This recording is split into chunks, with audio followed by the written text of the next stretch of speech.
Hi, I'm Agate. I'm a queer artist from Latvia, and me and my team started a queer newspaper in Latvian. I'm on my way home from a 2-week-long trip through the Baltic states. And in Riga, Latvia, I met up with Agate. I'm Agate. I use they, she pronouns and identify as queer, not only as a sexual orientation but also as gender identity. For me, the word queer is like a warm hug because I don't need to decide or go into details when I don't want to. What connects to gender identity, I've been feeling somewhere between being a woman, a female, and being non-binary. So I can't decide yet, but then I feel like queer is a very good word for that, as well as sexual orientation. And they felt this way for a long time.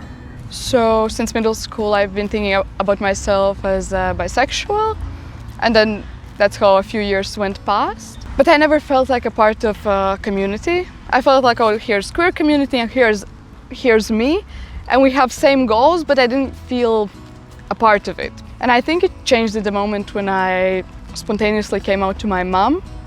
We were driving home from relatives, and my cousin said something that, I know, hurt me.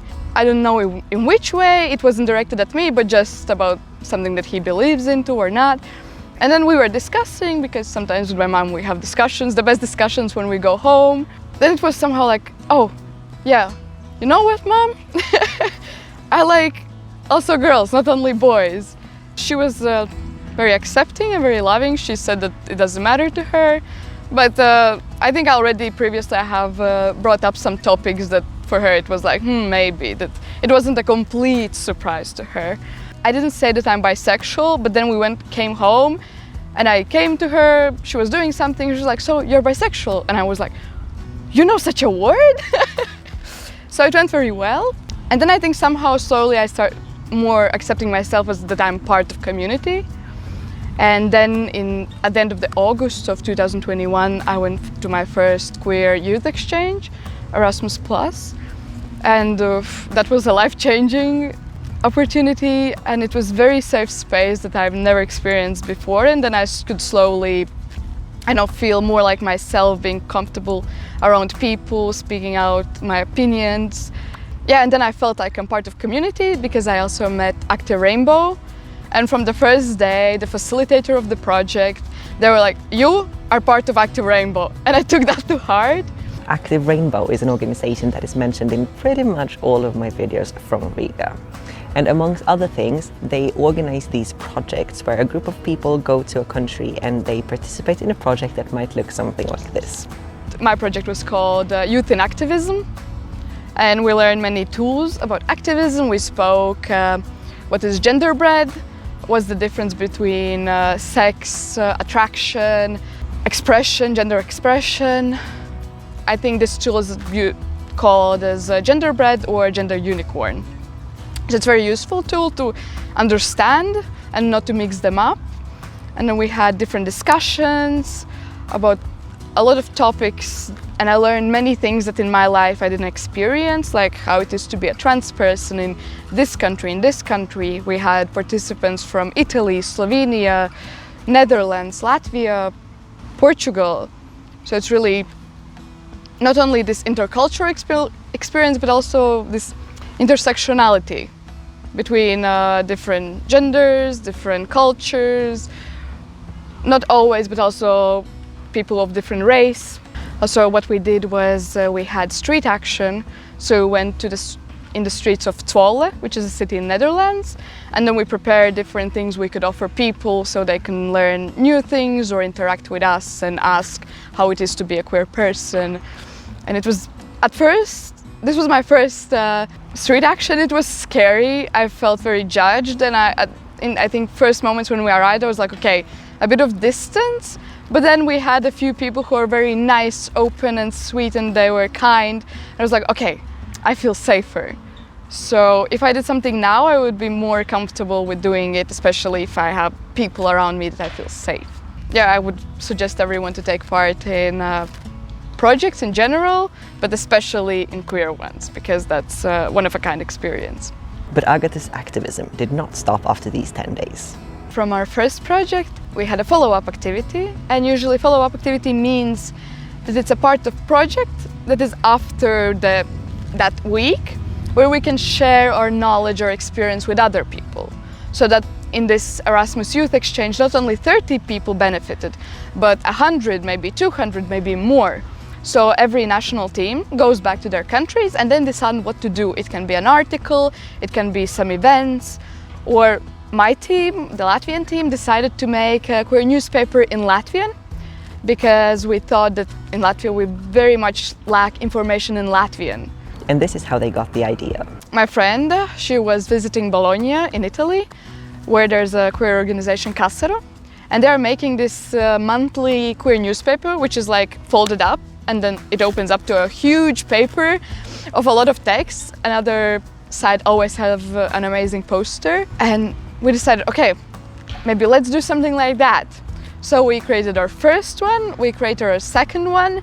My friend wrote a Erasmus project to gain some money for printing, for doing events, and now, right now, in this moment, at the end of July, we're starting working on our third edition. So we already have a poster, and then now my teammates are writing. Me personally, I'm doing the design. Sometimes it's a poster, but most common it's the printing, design the layout of the text, the titles, maybe adding some photos, so it's really attractive and easy to read, and that's part of things that I enjoy doing. So it was like, okay, I trust you with writing, but I would like to do the creative things that, I don't know, choose colors and also, yeah, send to printing. They did get that funding from the European Union, so now they can continue to make and distribute this newspaper. The name of our newspaper is Queeri Runa, which is from Latvian means queers are speaking. Why we chose to use word queer? It was from English, because in Latvian at that moment, a year ago, it felt like it was not really commonly used one. And it felt like a very nice umbrella term, a synonym to the LGBTQ+. And we was like, okay, let's make it more popular, let's use it more. And then we named it. And I think first few days, for me, it was also like, Queeri. It sounds weird, like it doesn't sound like good or Latvian, or because it's a new word in a sense. But now, after a few months, it's like, I don't know, I think I probably think about this word at least once a day, if not more. The newspaper is completely free, and this is who they're hoping to reach. First of all, we of course want to reach young people, teenagers and youth, maybe up to 30 years, but of course, because Latvian community is quite small, then we'd like to reach as many people as possible. I think it's a good material for young people to take it home for their parents, because we also have some part. We have like the vocabulary. For example, in the first edition, we explained what is word queer in Latvian.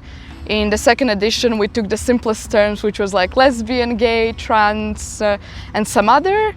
And then for now, we haven't decided yet what to explain in the third edition. This is a really cool project, and this is Agate's hopes and dreams for the future. So my personal dreams for our project, the newspaper, is to reach even more people, maybe also attract more people who can use our platform to say more things what they want to say, maybe write article or create art.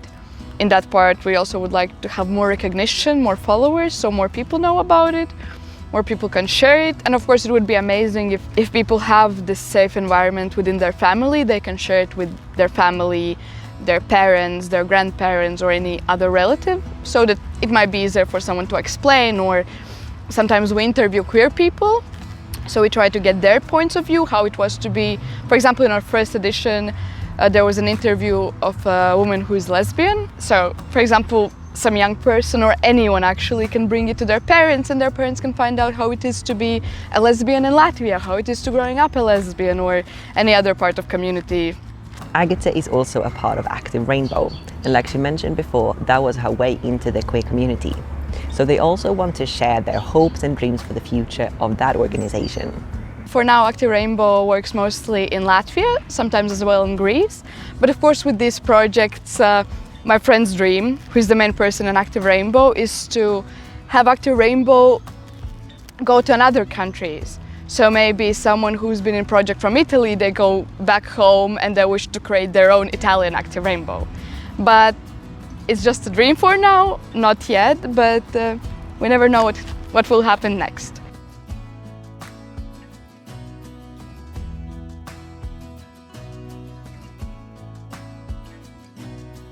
If you enjoyed watching that video, please like, comment, subscribe and share the video. I really appreciate you showing your love in that way. If you also want to support the channel financially, that's possible via Patreon, but really no pressure. See you next time!